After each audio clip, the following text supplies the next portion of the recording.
Hello అండి, అందరికీ నమస్కారం. ఈరోజు నేనండి చికెన్ ములక్కాడ కర్రీ చేస్తున్నానండి. హాఫ్ కిలో చికెన్ తీసుకున్నాను. ములక్కాయలు వచ్చేసి ఒక 2 తీసుకున్నాను. శుభ్రంగా కడిగి పెట్టేసుకున్నానండి 2. తాలింపు పెట్టేసుకుందామండి. ఆయిల్ 3 స్పూన్లు తీసుకున్నాను. ఉల్లిపాయలు 2 ఉల్లిపాయలు కట్ చేసి పెట్టుకున్నాను. 2 పచ్చిమిరపకాయలు, కొంచెం సాల్ట్ వేస్తున్నానండి. ఉల్లిపాయలు బ్రౌన్ కలర్ వచ్చే వరకు ఫ్రై చేసుకుందాము.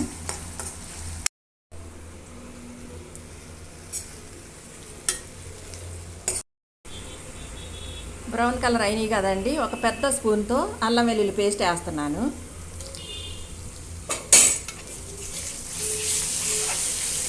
నేను 5 టమాటాలు తీసుకున్నానండి. హాఫ్ కిలో చికెన్కి నేను 4 టమాటాలే వేస్తాను. ఒక టమాటా ఎక్స్ట్రా తీసుకున్నానండి, ఎందుకంటే పచ్చి కొబ్బరి తీసుకున్నాను.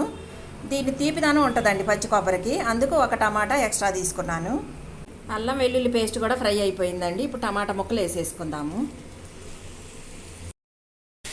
2-3 నిమిషాలు టమాటా ముక్కలు వేయించుకున్నానండి. ఇప్పుడు చికెన్ పీసెస్ కూడా వేసేసుకుందాము. ఇప్పుడు అండి కారం 2 స్పూన్లు వేస్తున్నాను.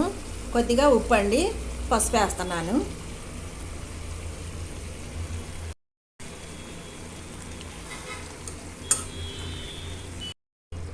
చూడండి, ఆయిల్ పైకి వచ్చేసింది. 50% చికెన్ ఉడికిపోయిందండి.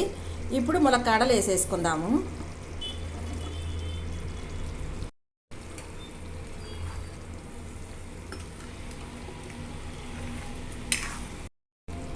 ఒక స్పూన్ ధనియా పౌడర్ వేసుకుందామండి.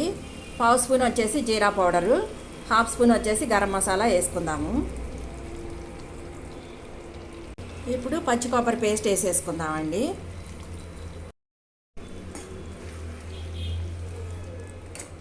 కొద్దిగా కారం తక్కువైందండి, ఇంకొక స్పూన్ కారం యాడ్ చేస్తాను.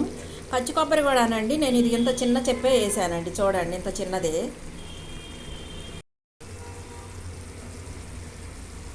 ఈ కూరని రకరకాలుగా చేసుకోవచ్చండి. జీడిపప్పు పేస్ట్, గసగసాల పేస్ట్ కూడా వేస్తారు.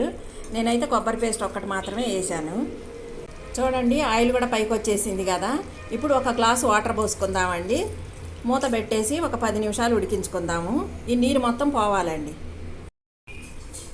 చికెన్ ములక్కాడ కర్రీ రెడీ అయిపోయిందండి. ఒక బౌల్లోకి తీసేసుకుందాము. ఈ చిక్కదనం చాలండి, కొంచెం చల్లబడిన తర్వాత ఇంకా చిక్కగా అయిపోతుంది. చూశారు కదండి, పచ్చి కొబ్బరితో ములక్కాడ చికెన్ కర్రీ ఎలా చేసుకోవాలో. మీకు నచ్చితే మాత్రం తప్పకుండా లైక్ చేయండి, షేర్ చేయండి, సబ్స్క్రైబ్ చేయటం మాత్రం మర్చిపోకండి.